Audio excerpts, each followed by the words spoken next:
नमस्ते। आज second year में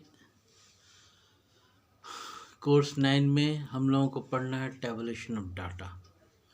2019-21 के द्वितीय वर्ष के छात्रों के लिए टेबुलेशन ऑफ डाटा कोर्स 9 में सांख्यिकी शब्द जानते हैं आप लोग। सांख्यिकी शब्द का प्रयोग दो रूपों में होता है। सांख्यिकी शब्द का प्रयोग दो रूपों में होता है, एक ज्ञान के अनुशासन के रूप में और दूसरा सांख्यिकी आंकड़ों के रूप में। एक ज्ञान के अनुशासन के रूप में और दूसरा सांख्यिकी आंकड़ों के रूप में होता है। तो सांख्यिकी शब्द का प्रयोग सांख्यिकी एक किसी लेमैन से भी पूछेंगे, एक रास्ते चलते आदमी से भी पूछेंगे तो बताएगा कि सांख्यिकी मतलब आंकड़ों का संग्रह। तो आंकड़ों का संग्रह सांख्यिकी शब्द का प्रयोग दो शब्दों से होता है, एक ज्ञान के अनुशासन डिसिप्लिन के रूप में और दूसरा सांख्यिकी आंकड़ों के रूप में। सांख्यिकी आंकड़ों के रूप में भी इसका प्रयोग दो रूपों में होता है, एक सांख्यिकी स्टैटिस्टिक्स के रूप में और दूसरा प्राचल मतलब पैरामीटर के रूप में। निदर्श से प्राप्त आंकड़ों को सांख्यिकी कहते हैं और समष्टि पॉपुलेशन से प्राप्त आंकड़ों को प्राचल पैरामीटर कहते हैं। ये बताने से पहले आप लोगों को बता दें कि सांख्यिकी के जनक कौन थे। सांख्यिकी के फादर कौन थे? Who is father of statistics? सांख्यिकी के जनक थे गॉटफ्राइड एचन वाले सांख्यिकी के जनक थे। फादर ऑफ स्टैटिस्टिक्स आप लोग सभी जानते होंगे। इकोनॉमिक्स के father of economics Adam Smith, जबकि फादर ऑफ स्टैटिस्टिक्स थे गॉटफ्राइड एचन वाले। उन्हें फादर ऑफ स्टैटिस्टिक्स कहा जाता है। तो आंकड़ों की हम लोग चर्चा करते। सांख्यिकी कहने मात्र से ही ऐसा दिमाग में आता है या एक किसी साधारण बोलचाल में या राह चलते लोगों से भी पूछेंगे तो सांख्यिकी के बारे में कहेंगे कि ये आंकड़ा है। सांख्यिकी क्या है? कुछ भी नहीं। सांख्यिकी कुछ नहीं है, बस ये आंकड़ा है। माध्यम आदि का बहुल लगता है, सभी जानते हैं, लेकिन वास्तविकता ऐसी नहीं है। सांख्यिकी का एक सबसे बड़ा डिमेरिट्स है या मेरिट्स भी कह सकते हैं, ओनली एक्सपर्ट कैन यूज। जो विशेषज्ञ होता है वही इसका उपयोग कर सकता है। Only expert can use. तो आंकड़ों की व्यवस्था, ऑर्गेनाइजेशन ऑफ डाटा।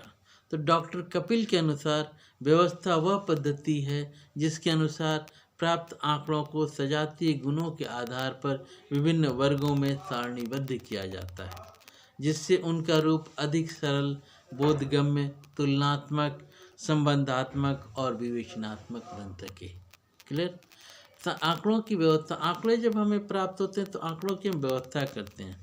आंकड़ों की व्यवस्था के लिए या तो उन्हें आरोही क्रम में समझाएं, असेंडिंग ऑर्डर में समझाएं, या फिर अवरोही क्रम में समझाएं, डिसेंडिंग ऑर्डर में समझाएं।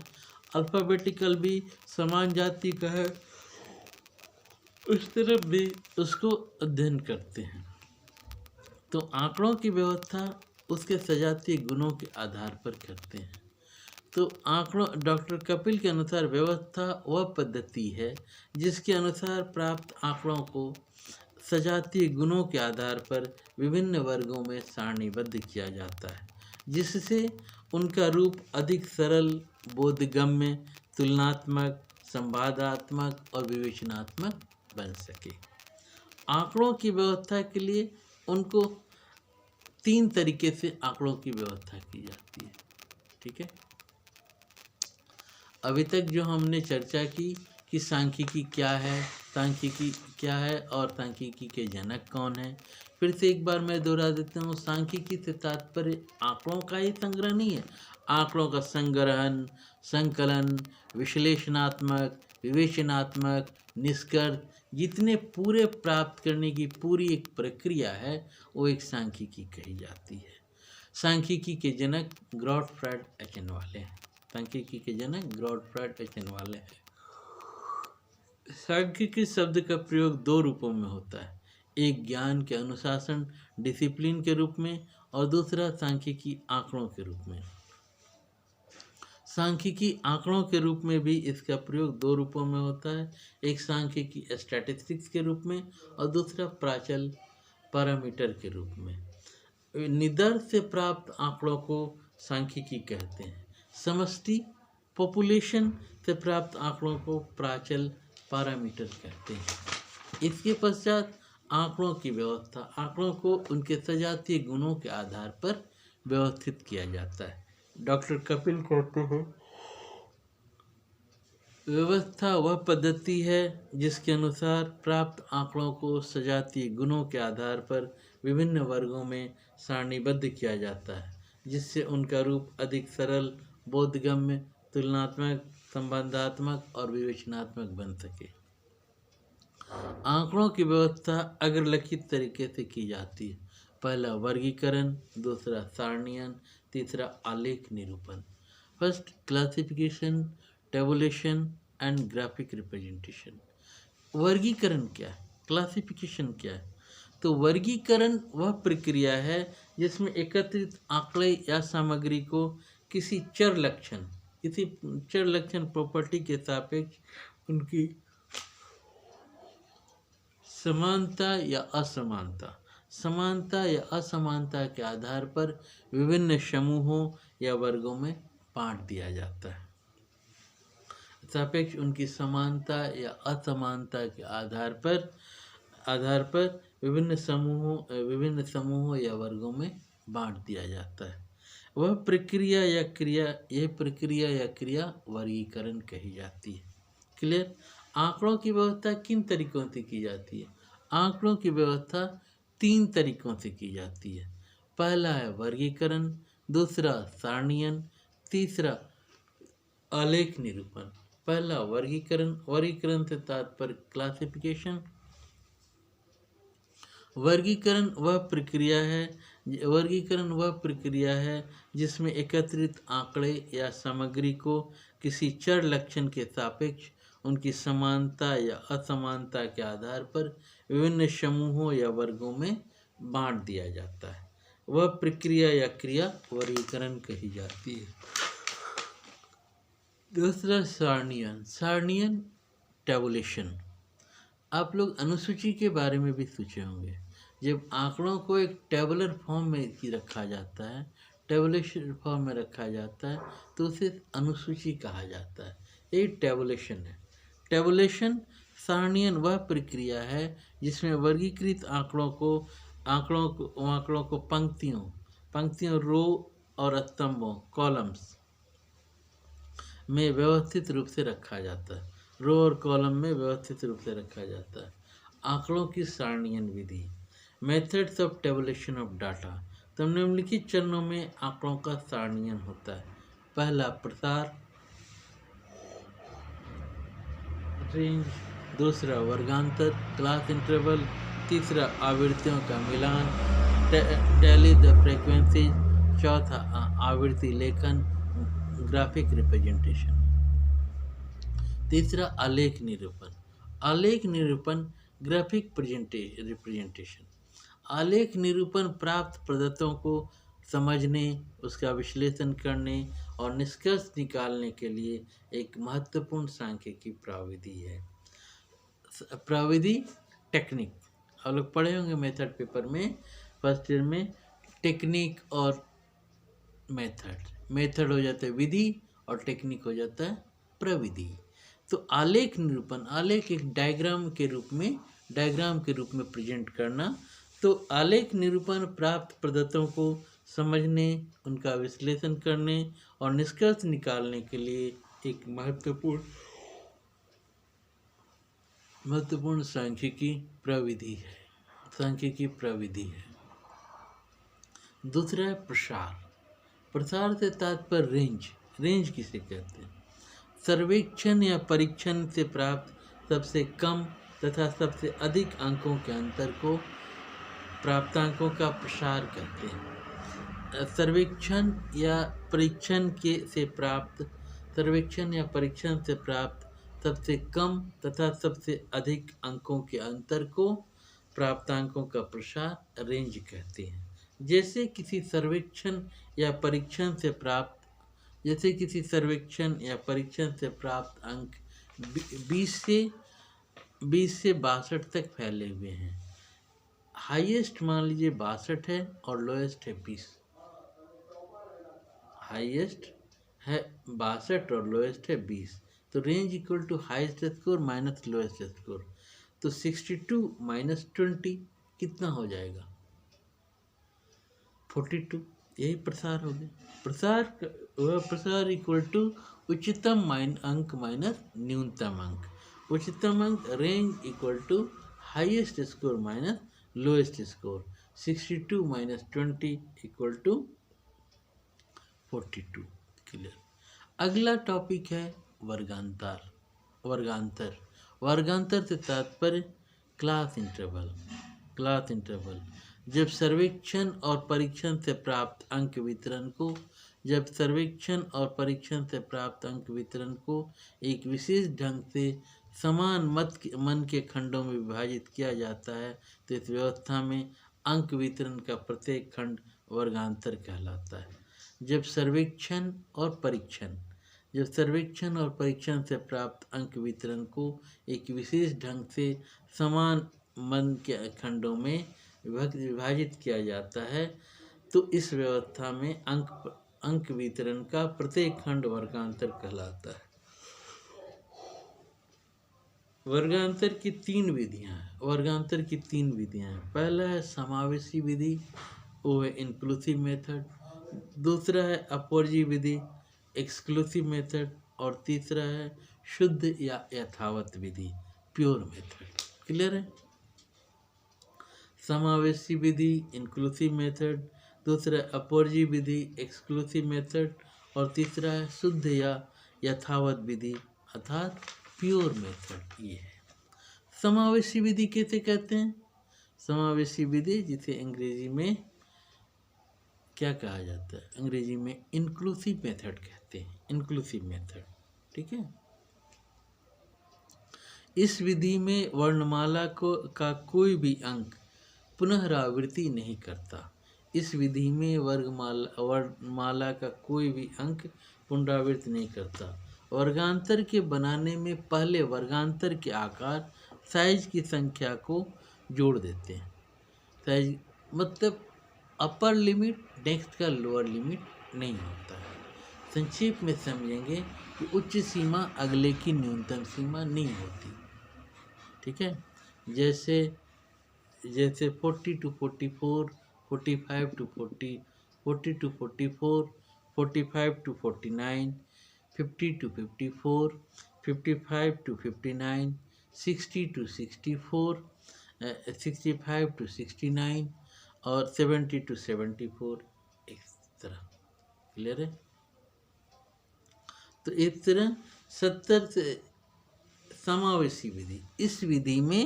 इस विधि में जो वर्गांतर का न्यूनतम अंक और उच्चतम अंक होता है, उच्चतम अंक अगले का न्यूनतम अंक नहीं होता है।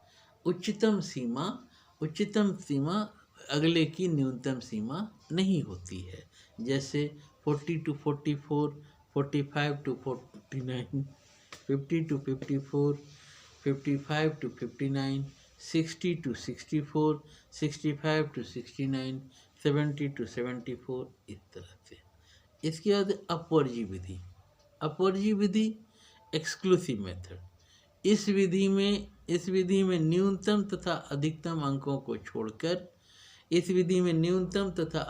अंकों को छोड़कर सभी अंकों की पुनरावृत्ति होती है। इस विधि में न्यूनतम तथा अधिकतम अंकों को छोड़कर सभी अंकों की पुनरावृत्ति होती है। इसमें सीमा का अधिकतम अंक अपने अगले वर्ग अंतराल में सीमा का प्रथम अंक बन जाता है। मतलब उच्चतम सीमा अगले की निम्न सीमा बन जाती है। क्लियर है? समावेशी विधि और अपवर्जी विधि। समावेशी विधि में वर्णमाला का कोई भी अंक पुनरावृत्ति नहीं करता। तो वर्गांतर के बनने में पहले वर्गांतर के आकार साइज की संख्या को जोड़ देते हैं। दूसरा अपवर्जी विधि एक्सक्लूसिव मेथड, इस विधि में न्यूनतम तथा अधिकतम अंकों को छोड़कर सभी अंकों की पुनरावृत्ति होती है। इसमें सीमा का अंतिम अंक अपने अगले वर्ग अंतराल में सीमा का प्रथम अंक हो जाता है। मतलब इसमें उच्चतम अंक अगले का न्यूनतम अंक हो जाता है। जबकि समावेशी विधि में उच्चतम अंक अगले उच्चतम सीमा अगले की न्यूनतम सीमा नहीं होती है। और इस विधि में अपवर्जी विधि में उच्चतम सीमा अगले की न्यूनतम सीमा हो जाती है।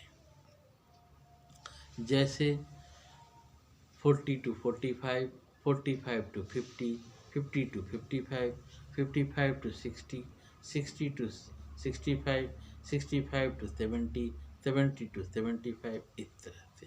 क्लियर? तो ये उदाहरण हुआ अपवर्जी विधि का। हम लोगों ने दो विधियों की अध्ययन किया। पहली समावेशी विधि। समावेशी विधि में उच्चतम सीमा अगले की न्यूनतम सीमा नहीं होती। जैसे 40 से 44, 45 से 49, 50 से 54, 55 से 59, 60 से 64, 65 से 69 और 70 से 74। जबकि अपवर्जी विधि में वर्ग अंतराल की उच्चतम सीमा अगले की न्यूनतम सीमा हो जाती है। जैसे 40 to 45, 45 to 50, 50 to 55, 55 to 60, 60 to 65, 65 to 70, 70 to 75 और इस तरह। तीसरा है शुद्ध वर्गीकृत विधि। शुद्ध वर्गीकृत विधि थोड़ा सा डिफरेंट है। हम लोगों ने जो अध्ययन किया इसका समावेशी विधि का और अपवर्जी विधि का। समावेशी विधि और अपवर्जी विधि का जो अध्ययन किया, तो समावेशी विधि में अध्ययन किया कि उच्चतम सीमा अगले की न्यूनतम सीमा नहीं होती। जबकि अपवर्जी विधि में अध्ययन किया कि उच्चतम सीमा अगले की न्यूनतम सीमा होती है। जबकि शुद्ध वर्गीकृत विधि प्योर क्लासिफिकेशन मेथड में इस विधि में न्यूनतम तथा अधिकतम अंकों की शुद्ध सीमा को दशमलव बिंदु द्वारा अंकित किया जाता है। इस विधि में न्यूनतम तथा अधिकतम अंकों की शुद्ध सीमा को दशमलव बिंदु द्वारा अंकित किया जाता है। जैसे 39.5 जैसे 39.5 to 44.5, 44.5 to 49.5, है ना।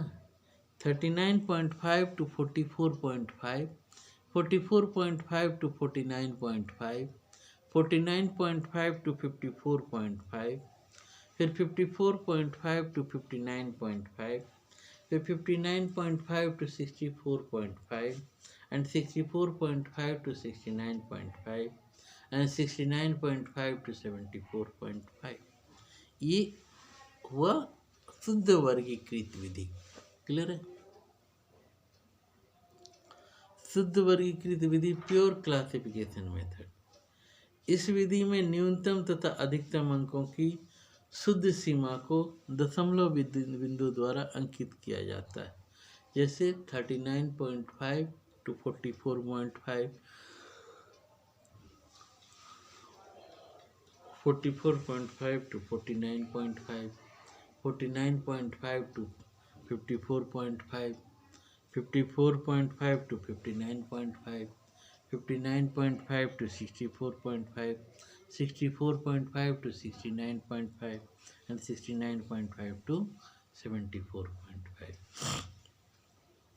अगला है आवृत्ति फ्रीक्वेंसी। किसी आंकड़ों में जो प्राप्तांक जितनी बार सम्मिलित होता है, किन्हीं आंकड़ों में जो प्राप्तांक जितनी बार सम्मिलित होता है वह संख्या उस प्राप्तांक की आवृत्ति कहलाती है। क्लियर? फ्रीक्वेंसी, आवृत्ति किन्हीं आंकड़ों में जो प्राप्तांक जितनी बार सम्मिलित होता है वह संख्या उस प्राप्तांक की आवृत्ति कहलाती है। जैसे 2 2, 3 3, 3 3, 4 4, 5 5, 5 6 से प्राप्तांक 2 3 4 5 तथा 6 की आवृत्तियाँ क्रमशः 2 4 2 3 तथा 1 है। क्लियर है? फिर एक बार मैं दोहरा देता हूँ। आवृत्ति फ्रीक्वेंसी किन्हीं आंकड़ों में जो प्राप्तांक जितनी बार शामिल होता है, किन्हीं आंकड़ों में जो प्राप्तांक जितनी बार शामिल होता है वह संख्या उस प्राप्तांक की आवृत्ति कहलाती है। जैसे 2 2, 3 3, 3 3, 4 4, 5 5, 5 6 से प्राप्तांक 2 3 4 5 तथा 6, इसकी आवृत्ति भी 2 4 2 3 तथा 1 है। ठीक है। इसके बाद है आवृत्ति चिन्ह। आवृत्ति चिन्ह वर्गांतर टेलीमार्क। वर्गांतर लिख लेने के बाद हम आवृत्ति चिन्ह लगाते हैं। आवृत्ति चिन्ह एक खड़ी रेखा होती है। आवृत्ति चिन्ह एक खड़ी रेखा होती है। वर्गांतर लिखने के बाद हम आवृत्ति चिन्ह लिखते हैं। इसे मिलान चिन्ह भी कहा जाता है, टेलीमार्क भी कहा जाता है। वर्गांतर लिख लेने के बाद हम आवृत्ति चिन्ह लगाते हैं। आवृत्ति चिन्ह एक खड़ी रेखा होती है जो एक प्राप्तांक को दर्शाती है। एक आवृत्ति के लिए एक खड़ी रेखा, 2 आवृत्ति के लिए 2 खड़ी रेखा, 3 के लिए 3 खड़ी रेखा, 4 के लिए 4 खड़ी रेखा और 5 के लिए ऐसे कर देता हूँ 4 1 5 ले रहे। तो इस तरह बताया आवृत्ति के लिए एक खड़ी रेखा, 2 के लिए 2 खड़ी रेखा, 3 के लिए 3 खड़ी रेखा, 4 के लिए 4 खड़ी रेखा और 5 के लिए ऐसा कट कर देते हैं।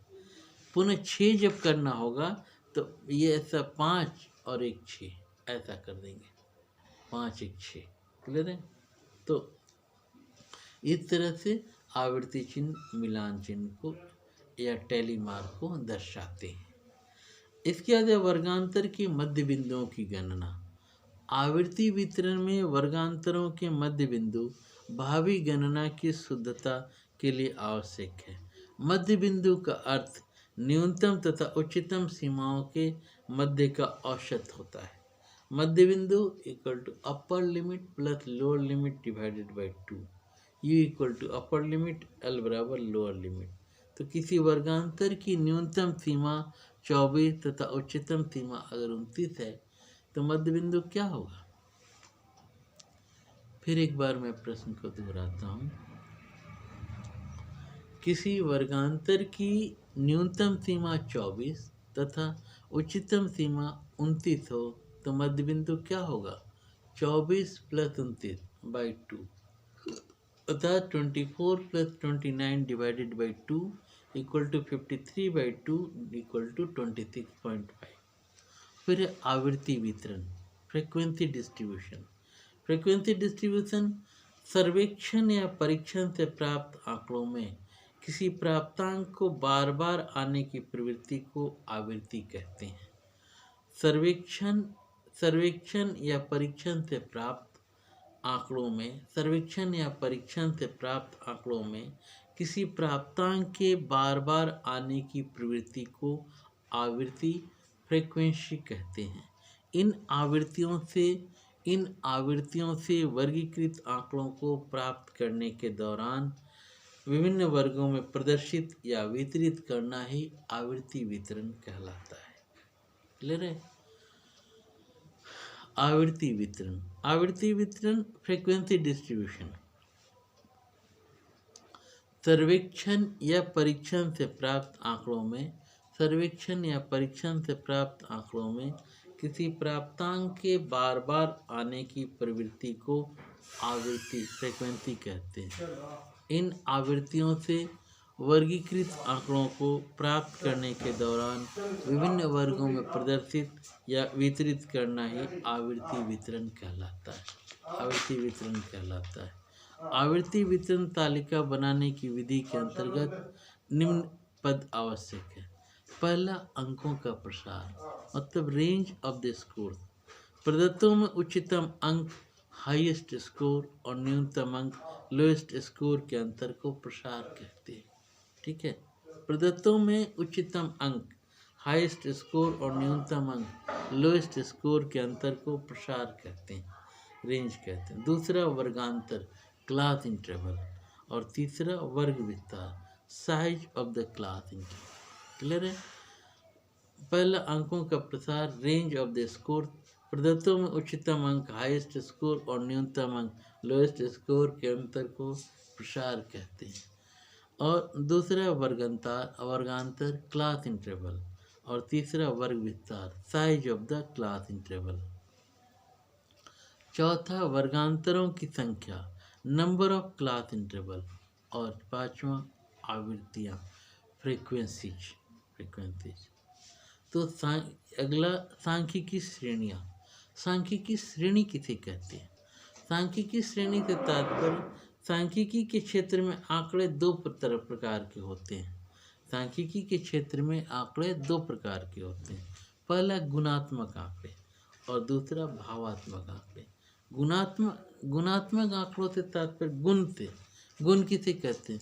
कोई व्यक्ति कितना ईमानदार है, कोई आदमी कितना बेईमान है, ये उसकी गुण को मापा जा सकता है?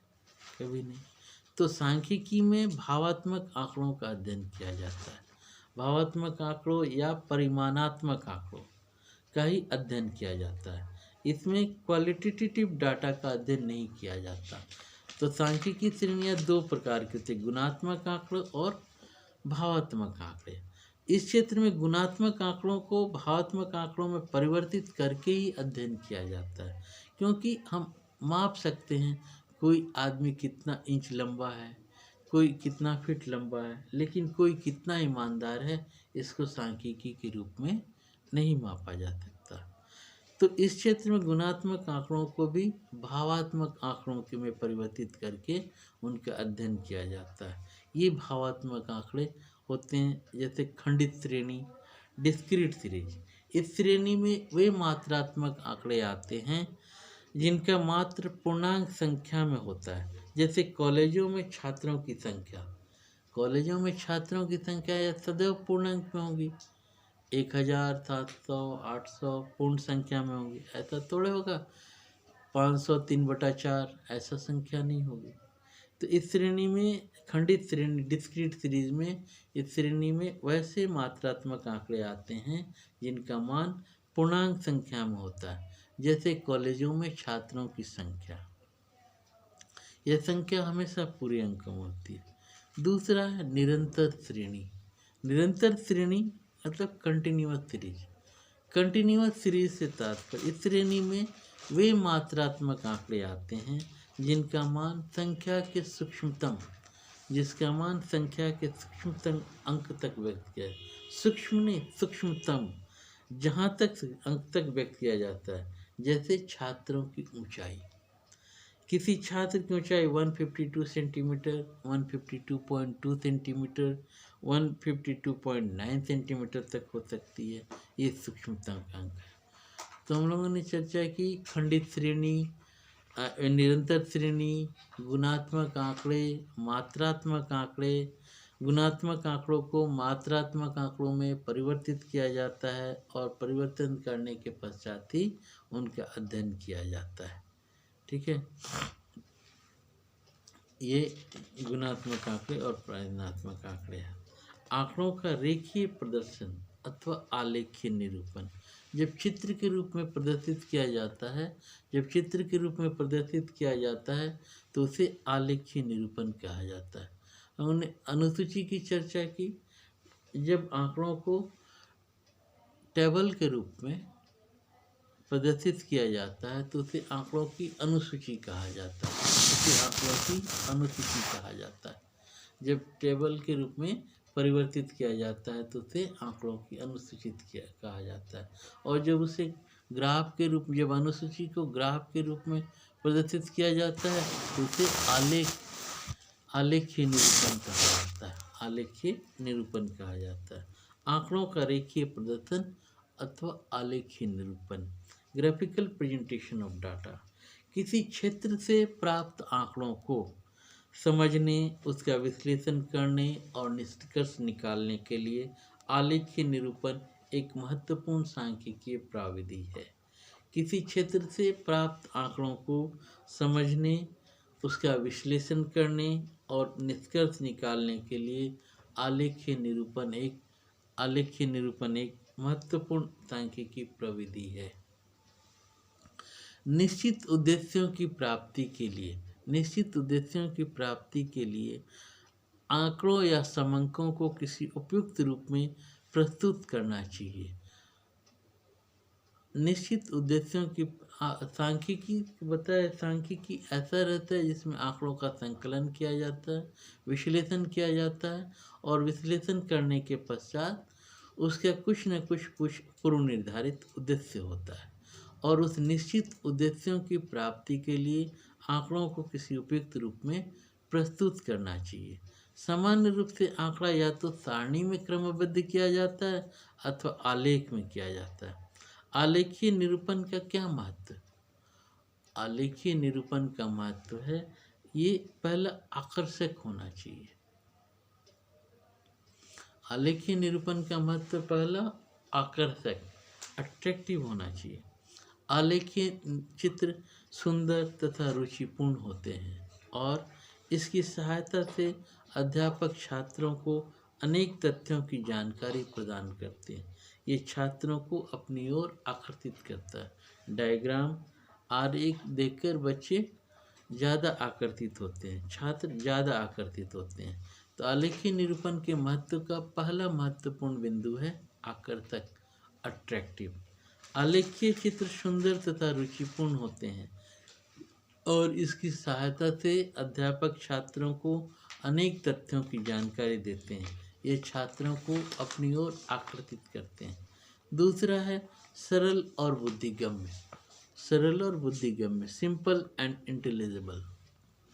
आलेखीय चित्रण सांख्यिकी गणना की अपेक्षा अत्यधिक सरल एवं बुद्धिगम्य होते हैं, जबकि बड़ी बड़ी सांख्यिकी सारणियाँ जटिल एवं परेशान करने वाली होती हैं। दूसरा, सरल तथा बुद्धिगम्य, सिंपल एंड इंटेलिजिबल। आलेखीय चित्रण सांख्यिकी गणना की अपेक्षा अत्यधिक सरल एवं बुद्धिगम्य होते हैं, जबकि बड़ी बड़ी सांख्यिकी सारणियाँ जटिल एवं परेशान करने वाली होती हैं। तो पहला महत्व हो गया आकर्षक, और दूसरा महत्व हो गया सरल और बुद्धिगम्य, सिंपल एंड इंटेलिजिबल। तीसरा है एक ही दृष्टि के बारे में आंकड़ों के बारे में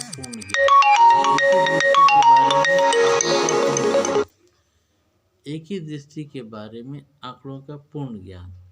knowledge about the data at a glance.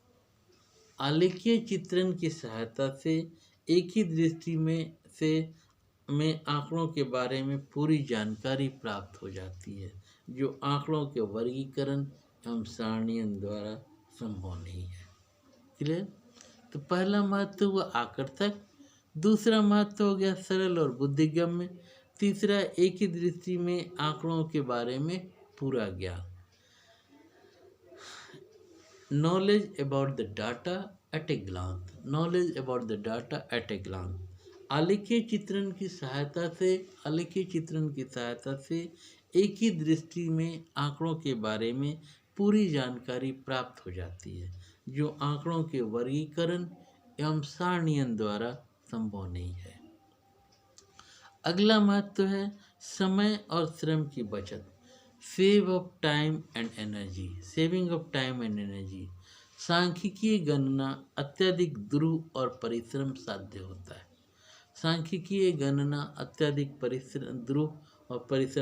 होता है। अतः निष्कर्ष निकालने में समय और श्रम की बचत होती है। सांख्यिकीय गणना अत्यधिक द्रुह और परिश्रम साध्य होता है, अतः निष्कर्ष निकालने में समय और श्रम की बचत होती है। अगला है मध्यांक मान, बहुलक मान तथा शतांशीय मान के बारे में अनुमान। तो estimation of median, mode and percentile. तो आलेखीय चित्र की सहायता से मध्यांक मान, चौथा हो गया समय और श्रम की बचत, save of time and energy. सांख्यिकी गणना अत्यधिक ध्रुव और परिश्रम साध्य होती है, अतः निष्कर्ष निकालने में समय और श्रम की बचत होती है। अगला है मध्यांक मान, बहुलक मान तथा शतांशीय मान के बारे में अनुमान। Estimation of median, mode and percentile. आलेखीय चित्र की सहायता से सरलतापूर्वक तथा शीघ्रता से मध्यांक, बहुलक और शतांशीय मान के बारे में जानकारी प्राप्त की जाती है। आलेखीय चित्र की सहायता से सरलतापूर्वक तथा शीघ्रता से मध्यांक, बहुलक और शतांशीय मान के बारे में जानकारी प्राप्त की जा सकती है। इसके पश्चात अगला महत्वपूर्ण बिंदु है, महत्व है तुलना में सहायक, helpful in comparing the data, helpful in comparing the data. आलेखीय चित्र ग्राफ की सहायता से सरलतापूर्वक तथा शीघ्रता से दो या दो से अधिक समूहों की तुलना में भी सहायता मिलती है। आलेखीय चित्र की सहायता से सरलतापूर्वक तथा शीघ्रता से दो या दो से अधिक समूहों की तुलना में भी सहायता मिलती है। सातवां, अंतर्गणन एवं बाह्य गणन में उपयोगी, यूजफुल इन इंटरप्रिटेशन एंड एक्सटरप्रिटेशन।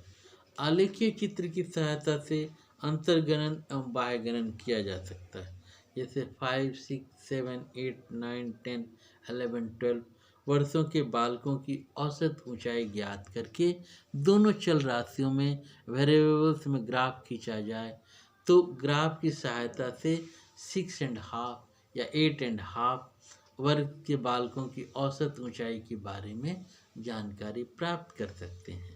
इसके अंतर्गत कहा जाता है कि जबकि वक्र को आगे बढ़कर 12 वर्ष से अधिक आयु के लड़कों की औसत ऊंचाई ज्ञात कर सकते हैं, जिसे बाह्य गणन कहा जाता है। आठवां है आंकड़ों को ग्राफ द्वारा स्मरणीय बनाया जाता है। आंकड़ों को ग्राफ के द्वारा यादगार बनाया जाता है, स्मरणीय बनाया जाता है। नौवां, विभिन्न रंगों द्वारा बने ग्राफ अधिक आकर्षक होते हैं।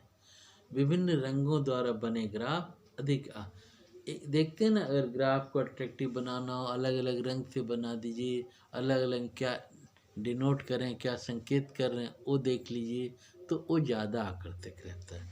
तो आंकड़ों को ग्राफ द्वारा स्मरणीय बनाया जाता है।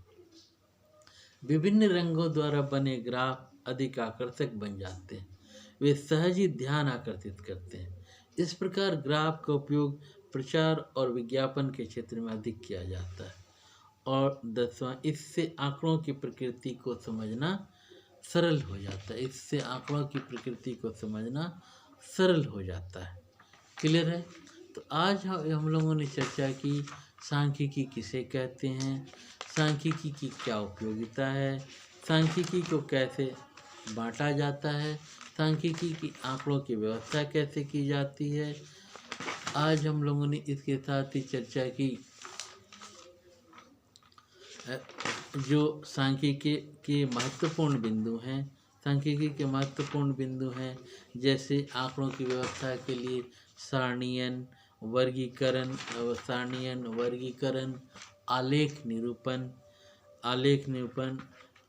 आलेख्य निरूपण, उसके अंतर्गत प्रसार, वर्गांतर जो बुनियादी अवधारणाएं हैं, समावेशी विधि, अपवर्जी विधि, इन सब की चर्चा की।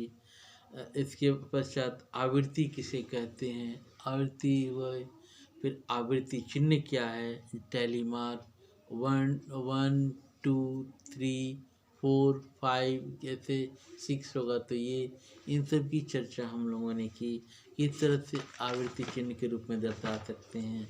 वर्गांतर के मध्य बिंदुओं की गणना की, आवृत्ति वितरण क्या है, फ्रीक्वेंसी डिस्ट्रीब्यूशन, सर्वेक्षण या परीक्षण, और अंकों का प्रसार, रेंज ऑफ द सीरीज, वर्गांतर, क्लास इंटरवल, वर्ग विस्तार, इन सांख्यिकी श्रेणियाँ, गुणात्मक आंकड़े, मात्रात्मक आंकड़े, इन सब की चर्चा की। इसके पश्चात आंकड़ों का आलेख्य निरूपण। आलेख्य निरूपण के क्या महत्व हैं? इसके महत्व है, पहला आकर्षक, दूसरा आकर्षक अट्रैक्टिव, दूसरा सरल तथा बुद्धिगम्य सिंपल एंड इंटेलिजेंट, तीसरा एक ही दृष्टि में आंकड़ों के बारे में पूरा ज्ञान, knowledge about the data at a glance. इसकी वजह समय और श्रम की बचत, save of time and energy. पांचवा माध्य बहुलक ज्ञात करने के लिए, मीन मीडियन मोड ज्ञात करने के लिए, तुलना में सहायक, helpful in comparing the data, useful in interpretation and exploitation, अंतर्गणन एवं बाह्यगणन में। इस आंकड़ों को ग्राफ द्वारा यादगार बनाया जाता है। विभिन्न रंगों द्वारा भी बने ग्राफ अधिक आकर्षक होते हैं। इससे आंकड़ों की प्रकृति को समझना अधिक सरल हो जाता है। ठीक है, अगली कक्षा में हम लोग चर्चा करेंगे आलेख्य निरूपण की क्या सीमाएं हैं। Thanks, have a nice day.